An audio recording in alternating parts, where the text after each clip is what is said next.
বন্ধুরা, এখন রাত বাজে প্রায় 9:30। এত রাতে ভিডিও করার একটি উদ্দেশ্য রয়েছে। উদ্দেশ্যটা হলো, এর আগে আমার ড্রাগন গাছে যে কটা ফল হয়েছে, ফলের সাইজ অতটাও বড় হয়নি। আমি ইউটিউবে অনেক ভিডিও দেখেছি, গুগলেও সার্চ করেছি ফলের সাইজ কী করে বাড়ানো যায়। বিভিন্ন খাবারের কথা বলা হয়েছে, কিন্তু আমার এখানে খাবারের কোনো কমতি নেই। গাছের চেহারা দেখেই তোমরা বুঝতে পারবে।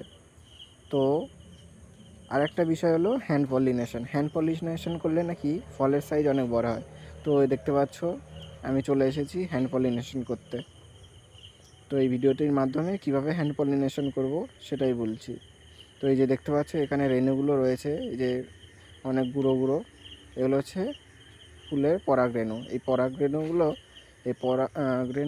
এই মাথাটায় এখানে এরকমভাবে দিয়ে দিতে হবে।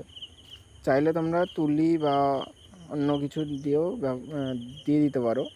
তো আমি এখানে অনেকটা উঁচুতে উঠতে হবে, সেই কারণে তোমাদেরকে দেখানোর জন্য এক হাতেই এরকমভাবে হাত দিয়ে দিয়ে দিচ্ছি। তো দেখতে পাচ্ছ আমার হাতে কত রেণু লেগে আছে। হাতটা তবে একটু ধুয়ে নেবে, আমার ধোয়া হাত ছিল, সে কারণে